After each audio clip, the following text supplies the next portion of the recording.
Mari kita sama-sama berdoa. Bapa, mengucap syukur buat kesempatan kami boleh kembali belajar kebenaran firman Tuhan.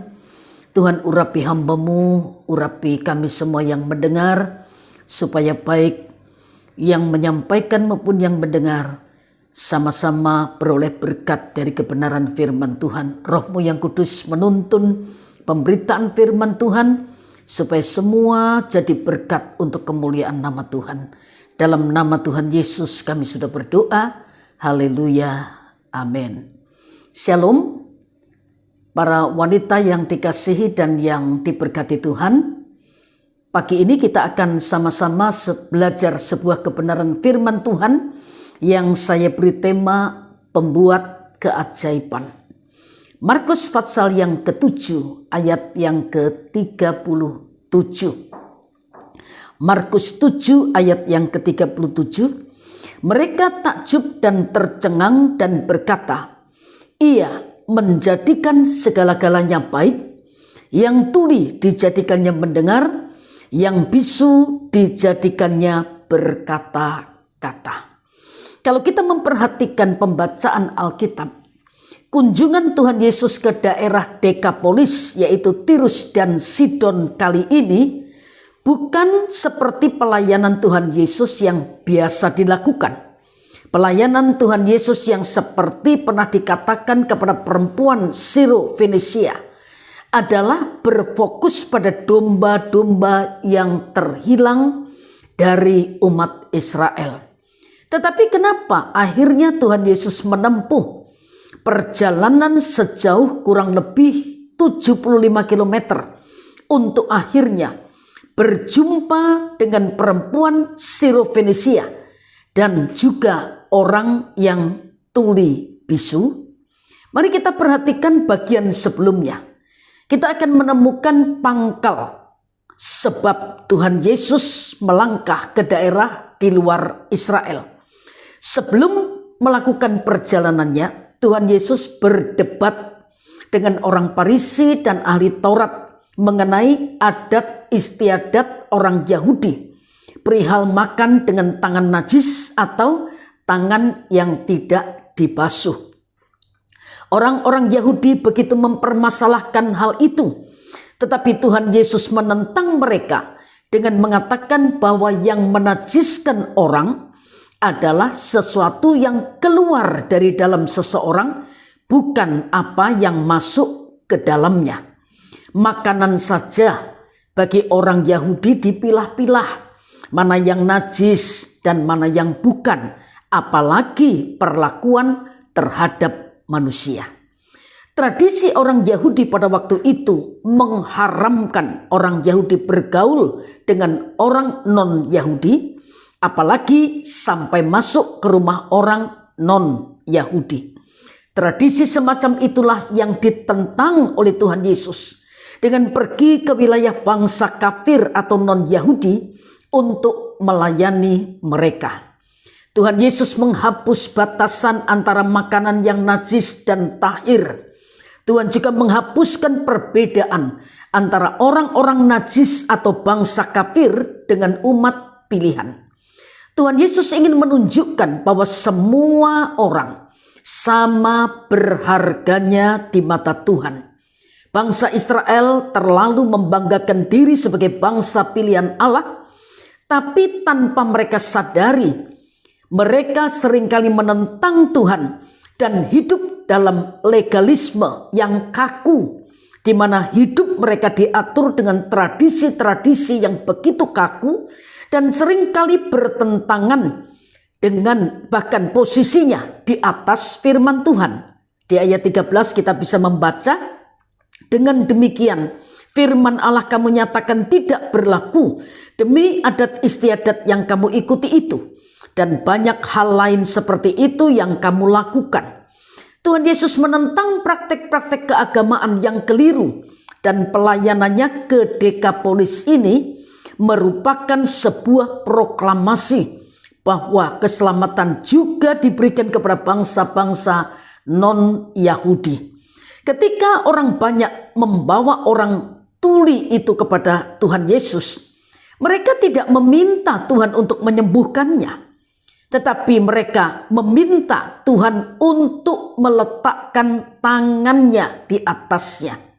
Markus 7 ayat 32 berkata, di situ orang membawa kepadanya seorang yang tuli dan yang gagap dan memohon kepadanya supaya ia meletakkan tangannya atas orang itu.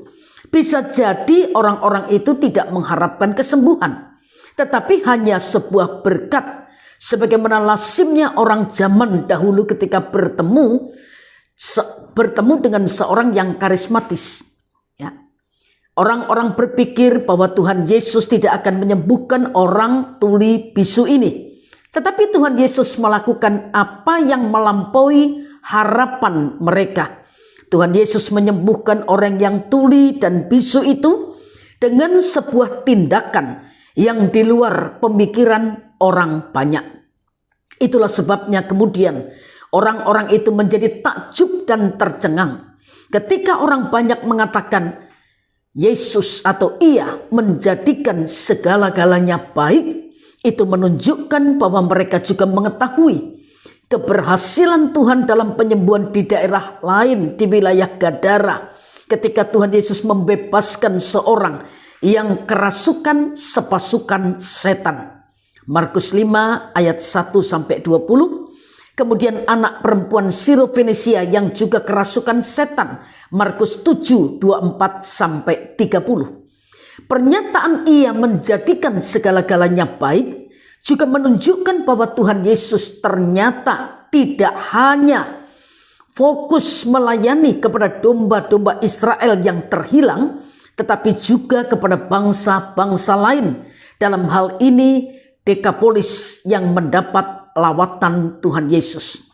Apa yang dilakukan Tuhan Yesus di wilayah Tirus dan Sidon ini dianggap sebagai suatu keajaiban bagi penduduk di wilayah Dekapolis, dan Tuhan Yesuslah sang pembuat keajaiban. Keajaiban yang dikerjakan Tuhan Yesus di Dekapolis melalui mujizat yang dilakukannya ini juga menunjukkan bahwa Tuhan Yesus sangat menghargai kehidupan manusia. Pada masa itu orang cacat dianggap sebagai orang yang tidak berguna dan pekerjaannya hanya mengemis atau meminta-minta. Barangkali harapan orang-orang yang membawa orang tuli bisu ini hanyalah sebatas harapan untuk mendapatkan belas kasihan dan berkat. Tetapi dengan kuasanya Tuhan Yesus mengerjakan suatu keajaiban di mata orang-orang Dekapolis. Dari peristiwa itu kita melihat nama Tuhan Yesus semakin tersiar di Dekapolis. Meskipun dilarang oleh Tuhan Yesus menyiarkan, mengabarkan apa yang sudah terjadi, tetapi mulut mereka tidak mampu menahan untuk tidak menceritakan tentang kemuliaan Tuhan yang telah terjadi di tengah-tengah mereka. Inilah keajaiban yang Tuhan Yesus kerjakan, ya. Sesungguhnya kita melihat di mana orang-orang yang tidak secara langsung mengalami mujizat pun mereka juga memuliakan Allah Israel. Kasih Tuhan Yesus menjadi sumber keajaiban. Kita bayangkan jika seandainya Tuhan Yesus ikut terjebak pada legalisme orang Yahudi, maka sudah pasti Tuhan tidak akan mau pergi ke bangsa kafir. Dan kalau demikian, maka akan terjadi bahwa penduduk Dekapolis tidak akan mengenal Allah yang hidup dan benar. Mereka tidak akan pernah memuliakan Allah. Tetapi Tuhan Yesus yang penuh dengan kasih rela menerobos tatanan tradisi Yahudi agar bangsa-bangsa lain juga ikut merasakan kuasa dan kebaikan Allah Israel. Bagi kita yang saat ini sudah ditebus dan diselamatkan oleh Yesus Kristus, sebenarnya kita tidak perlu lagi berharap adanya keajaiban, karena hal itu sudah ada dalam hidup kita. Kasih Kristus diam dengan limpahnya dalam hidup kita. Kebaikan Allah juga melimpah kita rasakan sepanjang hidup kita. Karena itu kita tahu kita yang sudah di dalam Kristus seharusnya melakukan apa yang Tuhan Yesus kerjakan, yaitu membuat segala-galanya baik. Kita mewarnai dunia ini dengan kasih dan kebaikan yang sudah kita terima dari Tuhan. Kehidupan kita harus menjadi berkat. Dimanapun kita berada, di situ kasih dan kebaikan Tuhan nyata dan dapat dirasakan oleh orang-orang yang ada di sekitar kita. Dimanapun kita berada, kita memancarkan kemuliaan Tuhan, sehingga orang bisa mengenal Kristus ada dalam kehidupan kita. Tuhan Yesus mendelegasikan tugas sebagai pembuat keajaiban itu kepada kita. Mungkin kita berkata, saya tidak punya karunia melakukan mujizat. Tetapi dengan buah roh yang kita hasilkan dan dapat dinikmati oleh orang lain, itu akan membuat orang yang putus asa mendapatkan pengharapan baru. Orang yang terpuruk dalam duka, yang berkepanjangan mendapatkan sukacita. Orang yang terbelit dengan akar pahit akan mendapatkan kebebasan dan kasih. Orang yang terikat dengan hal-hal duniawi akan mendapat kelepasan dan sebagainya. Jadi bersama Kristus, kita adalah pembuat keajaiban yang menjadikan segala-galanya baik. Pertanyaannya, para wanita yang dikasihi dan yang diberkati Tuhan, apakah kita sudah mampu menjadikan segala-galanya baik seperti yang dilakukan Tuhan Yesus? Atau sebaliknya, yang sudah baik menjadi rusak karena sifat kedagingan kita yang belum mati? Kalau kita berkata, ya mana bisa saya menjadikan segala-galanya baik? Mungkin kita lupa. Tuhan Yesus pernah berkata dalam Yohanes 14 ayat yang ke-12, Aku berkata kepadamu, sesungguhnya barang siapa percaya kepadaku, ia akan melakukan juga pekerjaan-pekerjaan yang aku lakukan, bahkan pekerjaan-pekerjaan yang lebih besar daripada itu. Kalau kita tidak bisa membuat yang rusak jadi baik, dipertanyakan pengikut siapakah kita ini sesungguhnya, ya.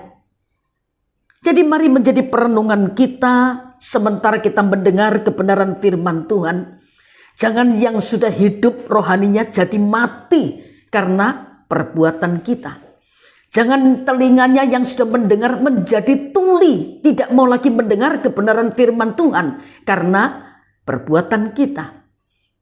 Jangan orang yang sudah menyaksikan keajaiban Tuhan menjadi diam 1000 bahasa karena perbuatan kita yang tidak memuliakan Tuhan. Lagi sekali saya ulangi, kita harus menjadikan yang rusak jadi baik, yang tuli jadi mendengar, yang buta jadi melihat, yang bisu jadi berkata-kata, dan bukan sebaliknya. Kita melihat lagi Markus 5 ayat yang ke-8. Markus 5 ayat yang ke-8, karena sebelumnya Yesus mengatakan kepadanya, Hai engkau roh jahat, keluar dari orang ini. Seperti yang dikatakan dalam Yohanes 10 ayat yang ke-10. Iblis datang untuk merusak, membunuh dan membinasakan. Hal itu terjadi pada orang yang kerasukan roh jahat di daerah Gerasa ini. Yang ini, ya, kerasukan roh jahat paling parah. Betapa tidak, roh jahat yang merasuki orang yang ada di Gerasa ini sangatlah banyak. Itu sebabnya roh jahat itu mengenalkan dirinya sebagai legion, yang artinya sangat banyak. Istilah legion mengacu pada serdadu Romawi yang terdiri atas 6.000 orang. Menurut yang lain lagi 12.500 orang. Yang pasti jumlah roh jahat yang memerasuki orang di Gerasa ini sangat banyak. Tapi bersyukur Tuhan Yesus mengusir roh jahat yang mendiami orang yang ada di Gerasa ini, sehingga akhirnya ia pun menjadi pengikut Tuhan Yesus. Nah, apa yang bisa kita pelajari dari kisah ini? Yang pertama, kuasa Tuhan Yesus lebih besar daripada setan. Tidak peduli ya sebanyak apapun jumlah setannya, kuasa Tuhan Yesus selalu lebih besar dan lebih dahsyat. Sebagai orang percaya kita harus yakin bahwa roh Allah yang ada di dalam kita itu lebih besar daripada roh-roh yang ada di dalam dunia ini. Karena itu jangan takut akan ancaman kuasa kegelapan, sebab mereka sudah dikalahkan dan takluk dalam nama Tuhan Yesus Kristus. Yang kedua, pelajaran yang bisa kita ambil, setiap jiwa berharga di mata Tuhan.